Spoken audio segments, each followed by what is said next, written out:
에베소서 1장은 세 부분으로 나누어져 있습니다. 먼저는 지난번에 저희가 두 번에 걸쳐 보았던 인사말 1절과 2절입니다. 그리고 지금부터 나오는 삼위 하나님의 구속사역 3절부터 14절까지고요. 그리고 15절부터 23절이 바울의 중보기도로 이루어져 있습니다. 삼위 하나님의 구속사역은 또 한 세 부분으로서 성부 하나님의 구속사역, 그리고 성자 예수님의 그리스도의 구속사역, 그리고 성령 하나님의 구속사역을 말해주고 있습니다. 우린 2주에 걸쳐서 바울의 인사말에 대해서 함께 듣고 배웠습니다. 사도 바울은 에베소에 있는 성도들과 그리스도 예수 안에 있는 신실한 자들에게 하나님 우리 아버지와 주 예수 그리스도로부터 은혜와 평강이 있기를 인사했던 것을 우리는 보았습니다. 사랑하는 여러분, 우리는 성도로 구별받았음을 믿으십니까? 그리스도 예수 안에서 신실한 자들로 부름받은 사람들이 여러분들이고 옆에 있는 지체들임을 믿으십니까? 믿는다면 이렇게 고백합시다. 은혜와 평강이 있으시기를 바랍니다. 네, 감사합니다. 여러분, 오늘 이 은혜와 평강을 설명한 다음에 바울은 바로 3절로 이어가면서 3절에서 급하게 한마디를 외칩니다. 그것은 뭐냐? 하나님을 찬송합니다. 찬송하리로다 라는 터져나오는 찬양의 고백을요, 오늘 서신서에 보여주고 있다는 것이죠. 사실 우리가 오늘 읽은 이 본문은요, 원어를 찾아보면 본문의 한 문장으로 되어 있다고 합니다. 이 찬송은 굉장히 신학적인 내용과 동시에 마치 숨을 돌리지 않고 쏟아내는 찬송가도 같습니다. 매우 진중하고 점잖은 글이지만 마치 거친 숨소리와 함께 들려오는 찬양의 소리가 바로 3절부터 14절까지 쭉 가고 있다는 것입니다. 그래서 이 부분에 대해서 심슨이라는 사람은요, 이렇게 표현했어요. 앞을 향해 전속력으로 질주하는 호흡이 긴 경주마와 같다. 존 맥케이라는 사람은요, 광시곡 같은 이 열광적 찬미는 계속해서 멜로디가 이어지는 오페라의 서곡에 비할 수 있다라고 말했다고 합니다. 여러분, 찬양은 바로 오늘 이 본문처럼 바울이 외치는 이 찬송의 고백처럼 찬양이라고 하는 것은요, 찬송이라는 것은 신약에 나오는 그리스도인들의 위대한 삶의 특징이었습니다. 여러분, 찬양과 찬송은 단순히 우리의 흥을 돋구거나 예배를 준비하거나 혹은 좀 즐겁게 하려고 하는 어떤 그런 것이 찬송의 기준이 될 수 없습니다. 준비 찬양, 이런 말 사실은 틀린 말이죠. 여러분, 찬양 자체가 예배입니다. 믿으십니까? 찬양과 감사는요, 또한 그리스도인들의 삶의 놀라운 특징이었죠. 초대 그리스도인들을 생각해 봅시다. 그들이 당하는 핍박과 환난과 고통 속에서 늘 하나님을 찬미했습니다. 바울과 실라는요, 두들겨 맞고 감옥에서 몸도 가눌 수 없는 상황 속에서 그 감옥에서 찬양의 제사를 하나님께 올려드린 것을 우리는 알 수 있다는 것이죠. 어제 더 북이라는 뮤지컬을 보았습니다. 보신 분 있으시죠? 중심교회 성도님들 많이 계시던데 오늘 저녁에 오시는 분들이 아마 있을 것 같아서 내용을 다 말할 수는 없지만, 당시에 로마 카톨릭이 라틴어로 된 성경을요, 그들이 독점하고 있었습니다. 그래서 타락해져 가고 독점하고 그들 가운데 교회라는 명목 아래 타락해져 갈 때 목숨을 걸고 성경의 하나님의 말씀은 그들이 독점하는 것이 아니고 우리 모두가 봐야 된다라는 마음을 가진 사람들이요, 영어 성경을 번역하기 시작했죠. 그리고 그 번역한 성경 때문에 그들은요, 화형에 처하기도 하고 목숨을 거는 그들의 장면을 보면서 우리는요, 저는 큰 감동을 받았습니다. 저는 무엇보다 그들의 험난한 상황 속에서 목숨을 걸고 쫓겨다니지만 그들이 외치는 노랫소리, 그들이 외치는 소리, 교회여 일어나라, 위대한 빛을 발해라, 이런 노래들을, 그런 말씀을 노래하고 예수 그리스도를 찬양하는 그들의 노래가 저에게는 깊은 감동을 주었습니다. 말미에 가니까요, 눈에 힘을 불끈 내면서 교회여 일어나라 찬양하는데 그게 저 안에 마치 눈물이 터져 나온, 막 눈물이 흐를 정도로 큰 감동을 주었습니다. 여러분, 실제로 그들은요, 성경의 위대함과 성경의 권위를 인정하였고 당시에 로마 카톨릭이라는 교회 건물 위에 있는 그들의 권위 위에 성경이 더 권위 있음을요, 신뢰했습니다. 그래서 그들은 그 성경을 직접 읽음으로써 예수 그리스도의 십자가 사랑과 나를 위해 죽으신 그 놀라운 사랑을요, 경험하게 되었고, 나도 그 예수님처럼 내가 죽는 것이 오히려 사는 것이다라는 일사각오의 신앙을요, 그들이 우리에게 보여주었던 것이죠. 여러분, 그리고 그 놀라운 십자가 사랑을 아는 자들의 특징이 있었습니다. 그것이 뭐였다고요? 바로 찬송과 찬양이었다는 겁니다. 물론 뮤지컬이라서 찬양을 많이 했겠지만 그들의 삶을 그대로 대변해 준다는 느낌을 받았습니다. 인생의 환난과 어려움 속에서 쫓겨다니지만 그들의 삶을 지탱하는 큰 지탱점은 뭐였을까요? 바로 말씀과 찬송이었다는 거죠. 쫓겨다니면서도 그들의 심령을 억누를 수 없는 것이 바로 하나님을 향한 찬송이었을 겁니다. 하나님의 위대한 선언, 은혜와 평강을 아는 자들은요, 하나님을 찬미할 수밖에 없다는 것입니다. 우리가 작년 한 해 동안 보았던 빌립보서에서도 우리는 그것을 볼 수 있지요. 주 안에 기뻐하라, 항상 기뻐하라. 교회가요, 교회의 핍박과 환난을 다루는 계시록조차도 하나님의 아들 예수 그리스도를 찬미하는 소리가 가득 차 있음을 우리는 알 수 있다는 것입니다. 여러분, 성도의 삶에 하나님을 깊이 느끼고, 얼마나 깊이 느끼고 그 하나님의 은혜와 사랑을 깊이 느끼고 살아가는, 경험하는 사람의 성도의 특징은 무엇입니까? 바로 감사와 찬양의 고백일 것입니다. 감옥에 있는 바울은 말합니다.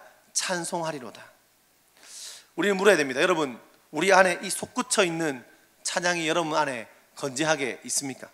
어떤 찬양이 여러분 마음을요 가득 채우고 있습니까? 저도 제 삶에 아마 제가 그리스도의 복음을 경험한 다음에 제 삶의 특징이 있었다고 한다면 아마도 저는 하나님을 찬양하는 거였습니다. 고2 때 주님을 만나고 나니까 아는 찬양은 없는데 막 찬양을 부르고 싶은 겁니다.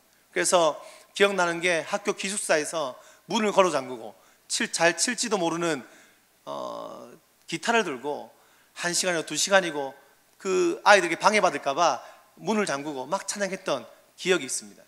그 후에 병원에 입원했을 때도요, 그 병원에 입원해서 환자들이 같이 있으니까 어떻게 했냐면 비어있는 방을 찾아서 쉬는 시간마다 나아가서 하나님을 막 찬양했던 기억이 저 안에 떠오르는데, 여러분, 그리스도의 은혜와 사랑을 경험한 사람의 큰 특징은 뭐죠? 하나님을 찬양하고 찬미하는 겁니다. 여러분, 저는 찬양의 반대말은 개인적으로 그거라 생각합니다. 찬양의 반대말은 바로 교만이죠. 교만한 사람을 찬양할 수 없습니다.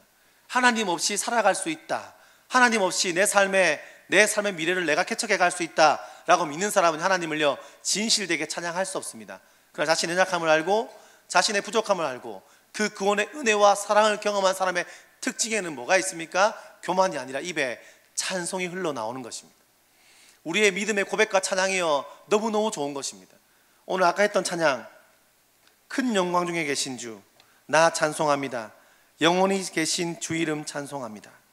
온 천지 창조하시던 그 말씀 힘입어 영원히 변치 않는 주님 나 믿사옵니다. 이 고백을 드릴 때 이 신앙 고백이요 누구의 것이 됩니까? 우리의 고백이 되는 것이죠. 여러분, 한번 이렇게 고백할까요? 하나님을 찬송합니다. 옆에 계신 분과 고백합시다. 환난과 역경에도 하나님을 찬송합시다.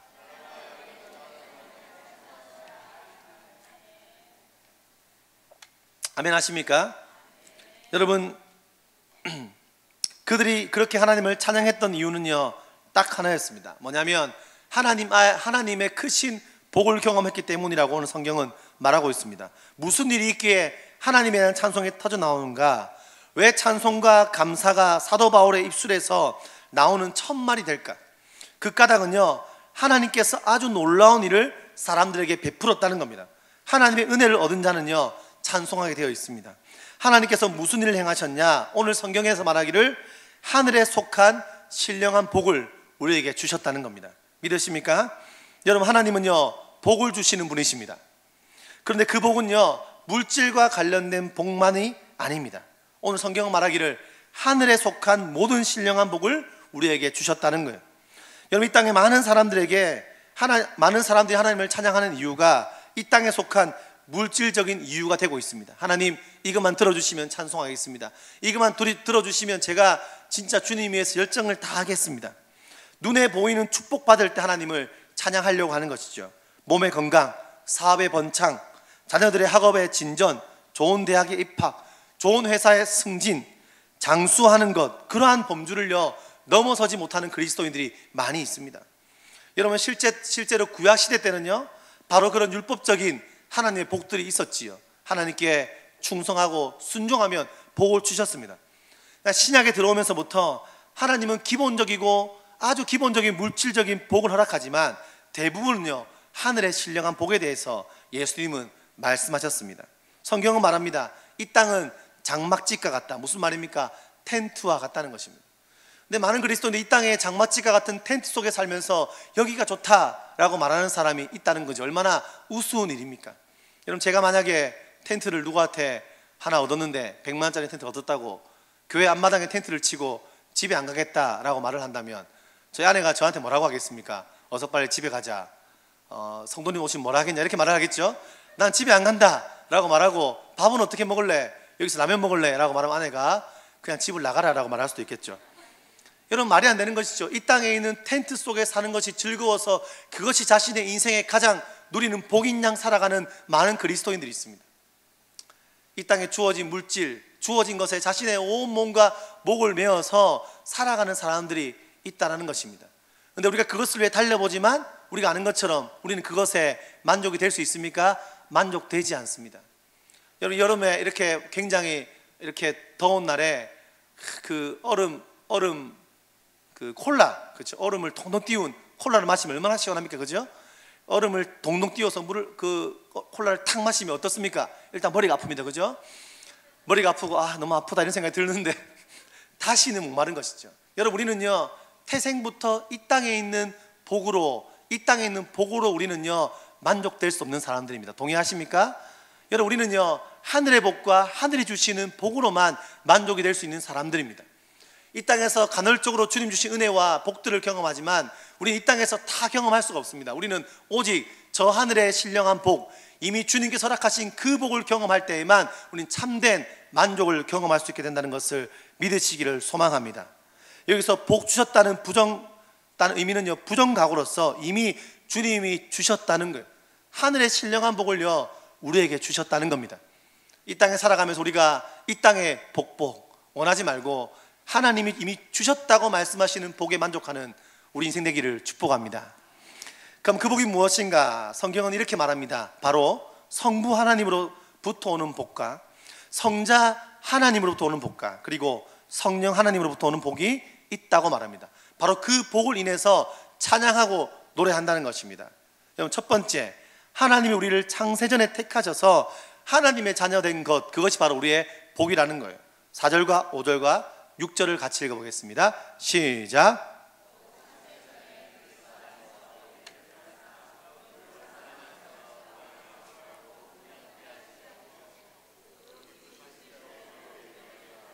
예수 그리스도로 말미암아 자기 아들들이 되게 하셨으니 6절입니다. 이는 그가 사랑하는 자 안에서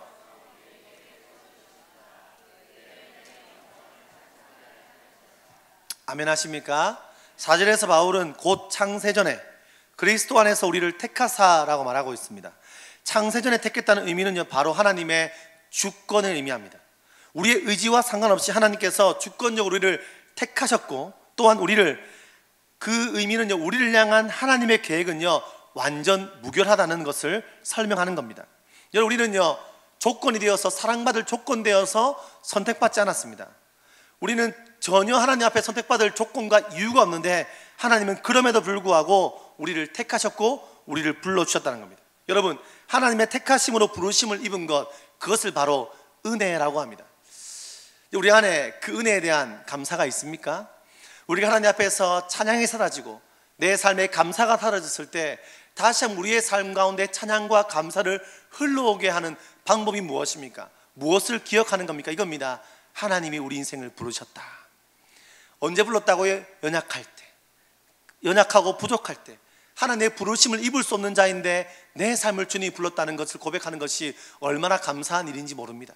여러분, 저는요 나름대로 사역을 12년 했습니다. 아직까지 더 많이 할 날이 있겠지요. 네, 한국교회가 원하지 않으면 못하게 되겠지만 하게 될 건데 12년을 하고 나름대로 설교도 많이 했습니다. 개척교회에 있을 때는요 매주 수요일 예배를 설교했고, 청소년 여름 겨울 집회 때 가서요 한 달에도 몇십 번 이상을 설교하지만 아직도 설교하기 전에 제 마음 안에 두려움이 있습니다. 설교를 올라갈 때 소화가 잘 안 되고 아직도 제 마음 안에 정죄감이 들립니다. 네가 설교할 자격이 안 돼. 네 같은 놈이 설교한다니. 이런 것들을요 제 마음에 거듭거듭요 사탄이 주는 마음이 있습니다. 내 마음의 열등감 무엇이 때문인지 모르겠지만 끊임없이 정죄될 때가 있습니다. 근데 그때만 제가 기억하는 것은 한 가지입니다. 하나님이 나의 부족함을 알고 부르셨다는 겁니다.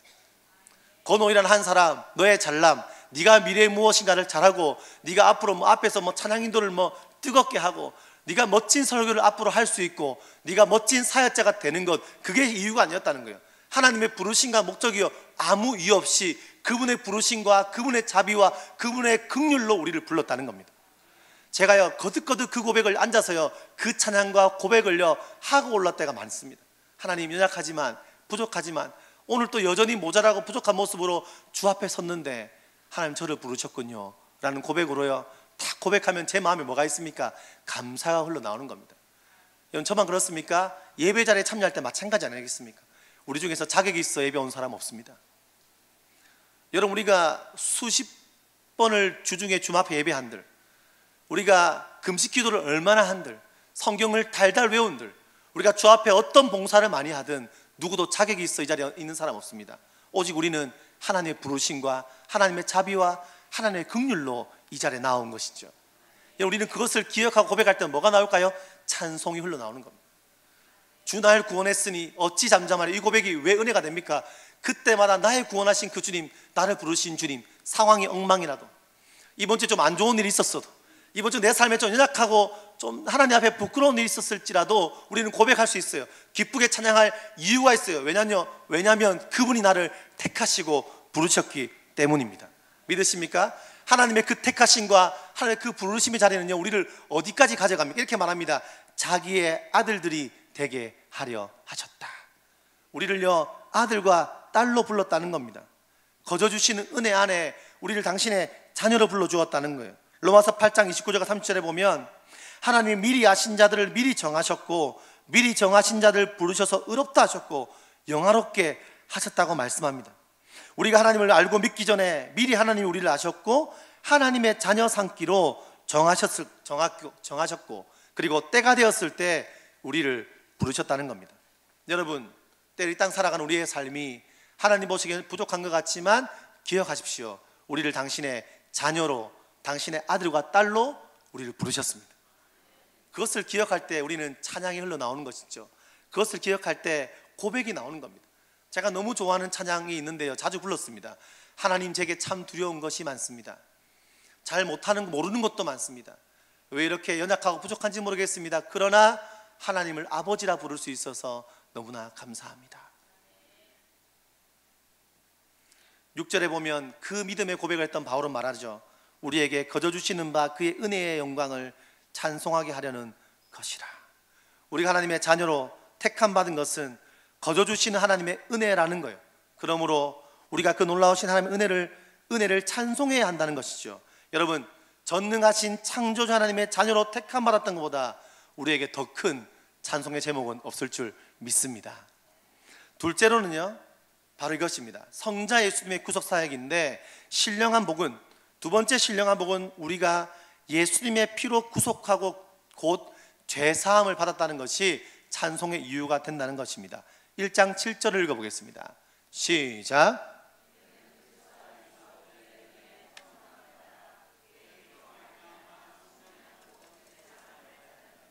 아멘. 이 말씀은 우리가 그리스도의 피로 말미암아 속량 곧 죄사함을 받은 것이 바로 두 번째 하나님의 하늘에 있는 신령한 복이라는 거예요. 우리가 범한 여러 가지 죄악 때문에 감히 하나님 앞에 우리는 나가지 못합니다. 로마서 말하기를 모든 사람이 죄를 범했다, 그죠? 우리 중에 의인은 없는데 하나도 없다. 여러분, 우리는요 그분께 나올 때마다 얼마나 큰 죄인인지를 인식하는 게 중요한데, 우리가 범한 여러 가지 죄악 때문에 감히 주님께 나가지 못합니다. 예배할 수 없습니다. 하나님 앞에서 우리는 어떤 모습도요 고개를 들고 있을 수 없는 죄인입니다. 근데 하나님이 우리를 긍휼히 여기셨죠. 그래서 우리의 모든 죄를 하나님의 아들 예수님께 담당시키셨대요. 우리의 모든 죄를 대신 지신 예수님께서 십자가에 달려 대속의 피를 흘리심으로 우리가 그 예수님의 피로 말미암아 죄 사함을 얻게 되었다는 겁니다. 여러분, 동의하십니까? 예수 그리스도의 피를 통해서, 그분의 철저한 순종을 통해서 우리는요 다시 죄 사함을 얻었다는 거예요. 하나님의 택하심을 받았다는 사실을 깨닫고 나면 우리 안에 뭐가 경험되어집니까? 구원의 기쁨이요 회복됩니다. 구원받은 기쁨이 진정한 기쁨이 되는 것이죠.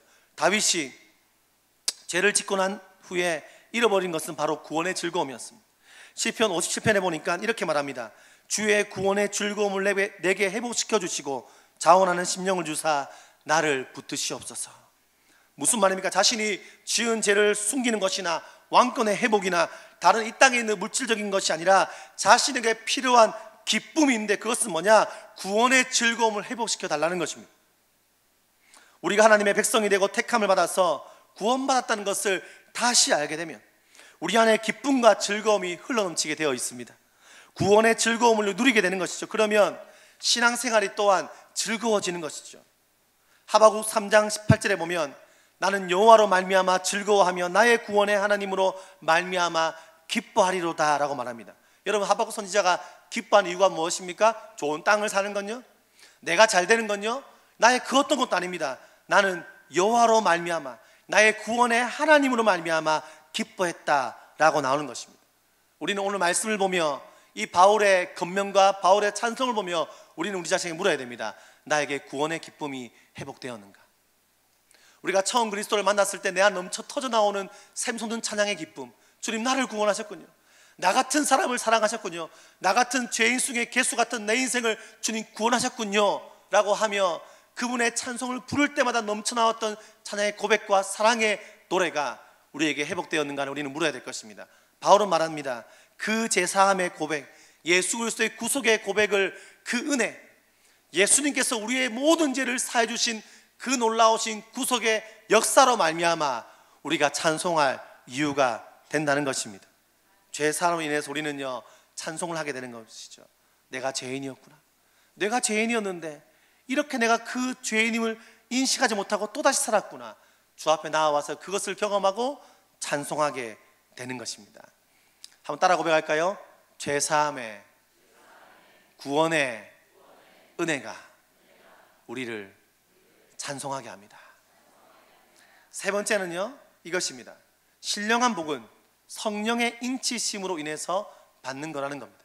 그것을 통해 우리는요 그것이 역시 성령 하나님의 구속사역이 그분을 찬양하고 노래할 이유가 된다는 것이죠. 에베소 1장 13절과 14절입니다. 읽어볼까요? 시작.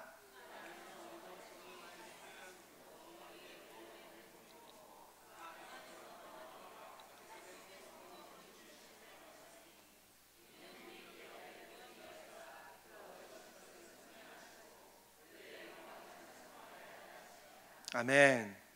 우리가 그리스도의 복음을 듣고 예수 그리스도를 믿음으로 믿은 다음에 약속의 성령으로 인치심을 받은 것이 바로 하나님을 찬송할 신령한 복이라는 말씀입니다.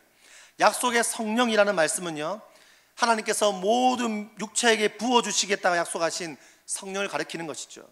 인치셨다는 말은요 바로 도장을 찍었다는 겁니다. 그러니까 성령을 받은 것이 바로 우리가 하나님의 자녀가 된 도장이고 증거라는 것이죠.